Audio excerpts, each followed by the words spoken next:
Adam Ivy. There was so much more to this guy than I expected to actually find. Adam Ivy had some pretty common roots. He started to upload beat-making videos to YouTube. What's good, people? Adam Ivy. Going to be making a beat today. I've had a lot of requests for videos and such, so I'm going to be doing that today. In 2016, he got a bad infection and went deaf in his left ear. Why do I teach? That's a question that I used to look at as rude or an attempt to discredit my experience. In 2016, I experienced a horrible inner ear infection that ruptured my left eardrum and caused so much damage that I was left legally deaf in my left ear.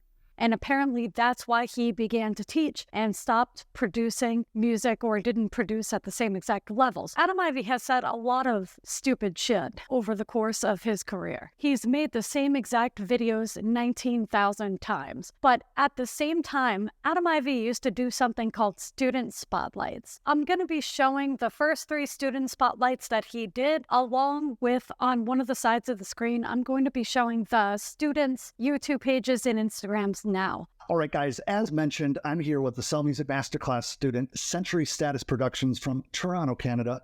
Why don't you introduce yourself? I don't want to take your thunder, my friend. All right, guys, as I mentioned, I'm here with the Sell Music Masterclass student that you guys are absolutely going to fall in love with, Mikey Henderson from Northern Scotland. All right, guys, I'm here, Knoxville, with my boy Chico behind the camera. Shout out to Chico, but I'm here with Red, my student.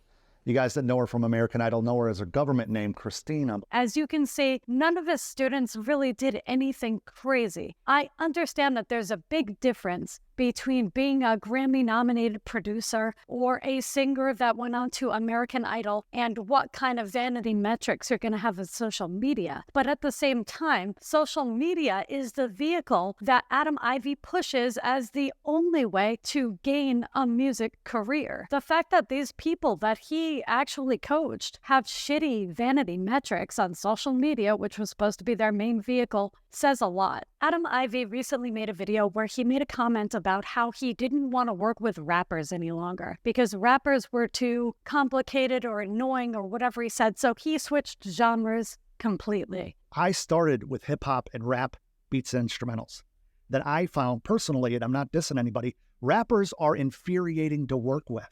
So I said, you know what?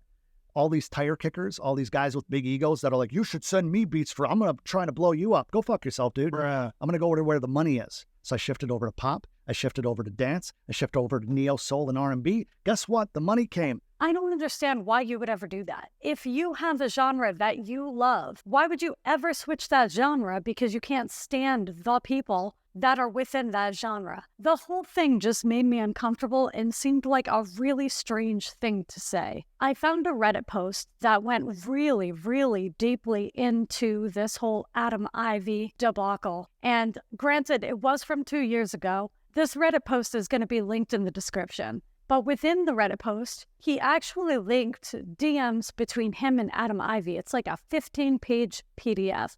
And it's very interesting because Adam Ivy cannot stand to be criticized. He does not like it. He's very similar to BusyWorks Beats. Neither one of them can handle criticism, even if the criticism is warranted. In my view, if you are asking somebody to buy your Sell Music Masterclass and you're charging sometimes over $1,000 for it, exactly what am I going to be getting? Because everybody that I've seen that's taken it has either asked for a refund or is not happy or didn't move, didn't do anything. I've noticed another thing. Adam Ivy takes credit. If he ever had a student, if he had a student 10 years ago and 10 years later that student wins a Grammy, Adam Ivy will take all of the credit for that win. Well, it was because he took the Sell Music Masterclass. That's the only reason that he's found success now. Without that, he wouldn't have been doing anything. Some of these students had been working on music for 20 years before taking the Sell Music Masterclass. And just because they found a little bit of success after, Adam Ivy took credit for that. Are you telling me that this person wouldn't have done that anyway? I don't like that some course creators will do this. They will take credit for your success if you ever took that course.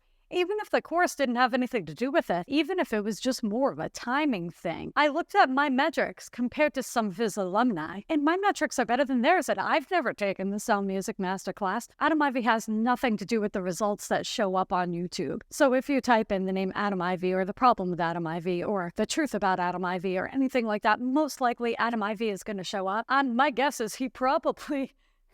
I'm going to have to look at his keywords because I wouldn't be surprised if he uses the keywords way at the bottom, like the truth about Adam Ivy's scam, just so that he'll show up when you type those things in. But I know that a few people have touched on Adam Ivy and critiqued a lot of the advice that he actually gives as advice that wouldn't actually work. Some of Adam Ivy's advice is old. He doesn't really update anything that he ever says. It's the same video over and over and over and over. And I'm pretty sure that the Sound Music Masterclass has probably not evolved all that much, which, as you know, whenever I've critiqued any courses, that's my problem. Most of the time, if a course started in 2015, you're getting the same course now. They do not evolve the strategies, even though this market that we're in is so different. The strategies are so different. There's still people who think that Facebook marketing is just as effective as it was 3 years ago, which it's not, obviously, because of the Apple update. A lot of people are still putting tags inside their YouTube videos thinking that they work the way that they used to, which they don't. There's people hashtagging on Instagram as if that still works, which it doesn't. But all of these courses are still trying to say that this stuff works exactly the same as it always has. If you're finding any value in this video whatsoever, you can buy me a coffee in the description. If not, that's fine.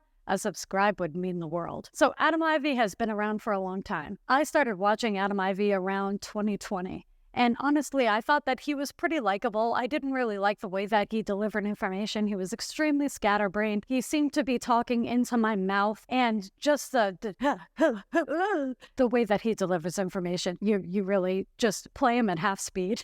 The thing that I didn't like was that he has this almost inspirational way that he delivers the content. So he'll always wrap up the video with some kind of heartfelt statement. And he'll always start the video with you're a piece of shit. And then by the end, he's like, it's not your fault that you're not getting views. I never really liked the way that he delivered the information. But before I knew any better about this YouTube landscape and Instagram and stuff like that, when it comes to music, because I was very new to trying to market music through YouTube, I thought that it sounded like everything that he was saying was making perfect sense, but he was not accounting for the saturation. And he does acknowledge that there is saturation. He doesn't actually evolve his information to account for the saturation, other than telling you to use things like keywords and just make good content, bro. Have good music, bro. As if he's the only one saying that, as if he's the only one telling you to have good music, bro. I just kind of feel like as time goes on, people like Adam Ivy are being left behind because they will not evolve with the times. He thinks because he made all of this money in 2020 that he's going to be able to keep that going. But the fact is, there's a lot of online producers that left.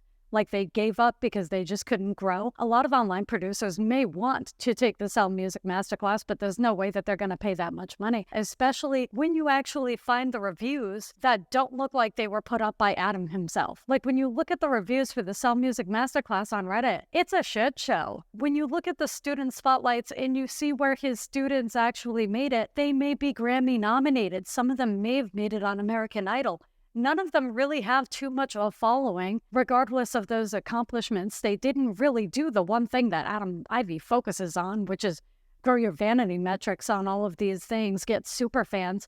They don't have super fans. Nobody really looks at producers that way, which I think is what a lot of producers forget. You can just hang back, just try to play this all from the back angle and try to work with artists, try to get sync deals and things like that without having to be this public figure. I think that a lot of producers think that you have to be this public figure because that's the only way to really make it work. Maybe. I mean, I don't know. To be honest with you, I leaned more away from production and went more into these YouTube videos about the things that annoyed me when I was super into production and trying to make that work. And just constantly spinning in these circles. One piece of advice, two pieces of advice, three pieces of advice. And then it's like somebody fucking, the hand faces me right back into the fucking hole that I came out of. There's obviously a new way that we have to be doing this. I don't know what it is. Yes, I'm coming to you with problems and no solutions, but I just know that this old ass advice, it doesn't work anymore. And Adam Ivy is probably the king of giving out this old ass advice. When you look at other channels like the Brandman Network and channels like that, they're more focused on rappers, but they're definitely evolving with the times. Whereas the producer community is stuck with these producers that, first of all, don't seem to have too much credit in the production industry. They are not updating their advice.